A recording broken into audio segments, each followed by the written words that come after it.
आज आप लोग उत्तर प्रदेश में विधानसभा के लिए हो रहे आम चुनाव में कोरोना नियम का पालन करते हुए अपनी पार्टी के सहारनपुर मंडल के उम्मीदवारों के समर्थन में मुझे सुनने के लिए यहाँ इकट्ठा हुए हैं, तो उसके लिए मैं आप सभी लोगों का हार्दिक दिल से आभार प्रकट करती हूँ। और अब मैं सबसे पहले अपनी पार्टी के संबंध में ये कहना चाहूंगी कि हमारी पार्टी ये चुनाव उत्तर प्रदेश की सभी विधानसभा की सीटों पर अकेले अपने बलबूते पर ही पूरी तैयारी व दमदारी के साथ लड़ रही है। इसके साथ ही यहाँ सन 2007 की तरह फिर से अपनी पार्टी की पूर्ण बहुमत की सरकार बनाने के लिए लड़ रही है, ताकि आपको वर्तमान में भाजपा के चल रहे जातिवादी, संकीर्ण, अहंकारी व तानाशाही वाले शासन से मुक्ति मिल सके। इसके साथ ही हमारी पार्टी ने पूर्व की तरह इस चुनाव में भी बीएसपी से जुड़ने की तादाद को ध्यान में रखकर फिर उसी अनुपात में ही यहाँ सर्व समाज के लोगों को टिकट भी दिए हैं। और अब इस चुनाव में आप लोगों को अपना वोट कांग्रेस, बीजेपी, सपा व अन्य विरोधी पार्टियों को न देकर केवल अपनी एकमात्र हितैषी पार्टी बहुजन समाज पार्टी को ही देना क्यों जरूरी है, उसे समझना होगा। हालांकि इस संदर्भ में आप लोगों को ये मालूम है कि आजादी के बाद शुरू में काफी लंबे समय तक केंद्र व उत्तर प्रदेश सहित देश के अधिकांश राज्यों में भी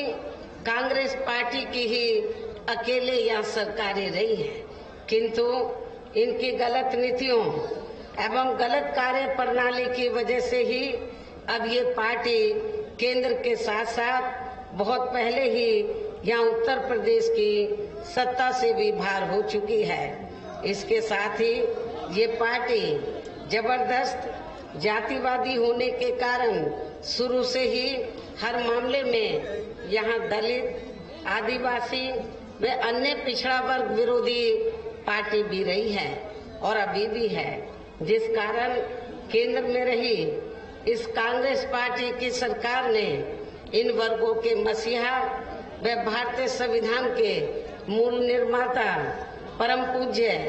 बाबा साहब डॉक्टर भीमराव अंबेडकर को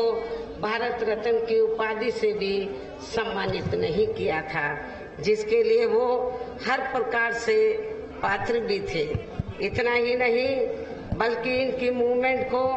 आगे बढ़ाने के लिए अपनी पूरी जिंदगी समर्पित करने वाले मान्यवर श्री कांशीराम जी के देहांत होने पर भी केंद्र में उस समय इसी कांग्रेस पार्टी की रही सरकार ने उनके सम्मान में एक दिन के लिए भी राष्ट्रीय शोक घोषित नहीं किया था, तथा न ही इस पार्टी की रही सरकार ने पिछड़े वर्ग की आरक्षण संबंधी मंडल कमीशन की रिपोर्ट को भी लागू किया था, जिसे फिर बीएसपी ने अपने कड़े संघर्ष व अथक प्रयासों से केंद्र में रही श्री बीपी सिंह की सरकार से ही लागू कराया था। साथ ही इसी सरकार में ही बाबा साहब डॉक्टर भीमराव अंबेडकर को भी भारत रत्न की उपाधि से सम्मानित किया गया था, जो इनके अपार अनुयायियों की वर्षों से ये दिली चाहत भी थी। लेकिन अब केंद्र व अधिकांश राज्यों की भी सत्ता से बाहर होने पर यही कांग्रेस पार्टी खासकर दलितों, आदिवासियों व अन्य पिछड़े वर्गों के वोटों की खातिर आए दिन किस्म किस्म की नाटकबाजी करती रहती है, जबकि इन वर्गों के मामले में इस पार्टी की सच्चाई तो ये है कि कांग्रेस पार्टी जब सत्ता में होती है और इनके अच्छे दिन होते हैं तो तब इस पार्टी को इन वर्गों का विकास व उत्थान आदि याद नहीं आता है तथा न ही इनको महिलाओं की भी भागीदारी याद आती है। इतना ही नहीं बल्कि इस पार्टी के बाद खासकर यहाँ सपा व बीजेपी आदि की बनी सरकार में भी यूपी की जनता अधिकांश मामलों में काफी ज्यादा दुखी रही है। सपा की सरकार में तो ज्यादातर यहाँ